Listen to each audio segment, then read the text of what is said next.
আসসালামু আলাইকুম রহমতুল্লাহি ওয়া বারাকাতুহু। প্রিয় দিনী ভাই বোনেরা, আশা করি আল্লাহর অশেষ রহমত উদয়ে আপনারা সবাই ভালো আছেন। আল কোরআন এটা এমন একটা কিতাব যে কিতাবে কোনো ভুল নাই। এই কিতাবকে মুত্তাকিনদের হেদায়েতের জন্য নাজিল করেছেন। যালিকাল কিতাবু লা রাইবা ফিহি হুদাল লিল মুত্তাকিন। এটা এমন একটা কিতাব যে কিতাবে কোনো ভুল নাই, কোনো সন্দেহ নাই, কোনো সংশয় নাই। আল্লাহ তাআলা বলেন, কিতাবু আনজালনাহু ইলাইকা লিতুখরিজান নাসা মিনাজ যুলুমাতি ইলা নূর। হে নবী, এই কিতাবকে আমি নাজিল করেছি অন্ধকারাচ্ছন্ন মানুষগুলোকে আলোর পথ দেখাতে, বামপন্থীকে ডানপন্থী করতে, জাহান্নামীগুলোকে জান্নাতি বানাতে।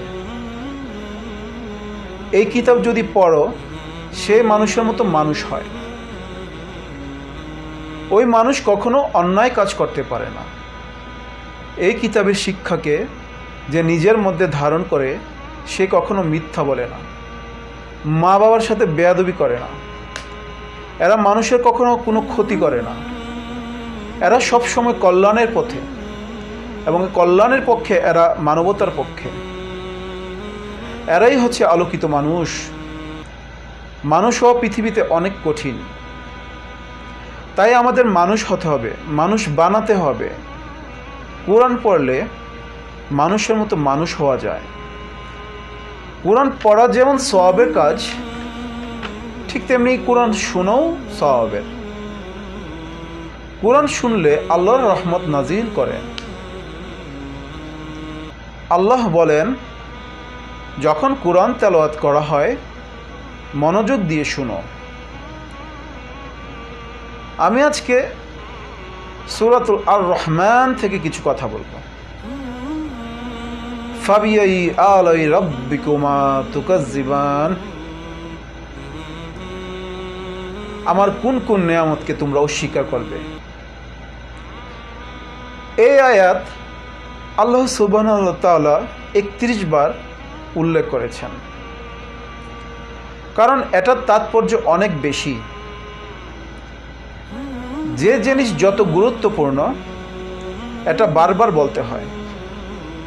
এজন্য আল্লাহ সুবহানাহু ওয়া তাআলা বারবার বলেছেন, বারবার আমাদেরকে সচেতন করেছেন। ফাবিআই আলাই রাব্বিকুমা তুকাজ্জিবান। আল্লাহ বলেছেন, এই মানব জাতি ও জিন জাতি, আমার কোন কোন নেয়ামতকে তোমরা অস্বীকার করবে। যদি আমার নেয়ামতগুলো গুনতে শুরু করে দাও, গুনতে গুনতে তুমি শেষ হয়ে যাবে, তোমার হায়াত ফুরিয়ে যাবে। এজন্য আল্লাহর প্রশংসা বেশি বেশি করতে হবে। আল্লাহর হাবিব এই সূরাটাকে অনেক পছন্দ করতেন। আল্লাহর রাসূল একদিন সাহাবীদের সামনে এই সূরাটা শোনালেন। সাহাবীরা শুনে চুপচাপ ছিলেন। আল্লাহর হাবিব বললেন, ও সাহাবারা, তোমরা এই সূরা শুনে চুপচাপ করে বসে আছো কেন? কিন্তু তায়েফের ময়দানে জিনদের কাছে এই সূরাটা আমি তেলাওয়াত করেছিলাম, তারা কিন্তু চুপচাপ বসে থাকে নাই। যতবার আমি ফাবিআই আলাই রাব্বিকুমা তুকাজ্জিবান পড়েছি, এই আয়াতের বিপরীতে তারা উত্তর দিয়েছে, কারণ এই আয়াতটা একটা প্রশ্ন মহান আল্লাহ রাব্বিল আলামিন থেকে জিন ও মানব জাতির কাছে। ফাবিআই আলাই রাব্বিকুমা তুকাজ্জিবান, আমার কোন কোন নেয়ামতকে তোমরা অস্বীকার করবে। তাই মুহাম্মদ সাল্লাল্লাহু আলাইহি সাল্লাম যতবার এই আয়াতটা পড়েছে, তখন জিন জাতি ততবার এই আয়াতের শেষে এই প্রশ্নের উত্তর তারা দিয়েছে। সুবহানাল্লাহ। তারা প্রত্যেকবার বলেছে, লা বিশাইইন মিন না'মিকা রাব্বানা নুকামজিবু ফালাকান হামদু। আল্লাহ, তোমার কোনো নেয়ামত অস্বীকার করার সুযোগ নাই, সব প্রশংসার মালিক তুমি, সব ক্ষমতার মালিক তুমি একজন আল্লাহ। সূরা আর রহমান কোরআনের ৫৫ নম্বর সূরা, আয়াত আছে ৭৮টা। এই সূরাটা মাক্কি সূরা।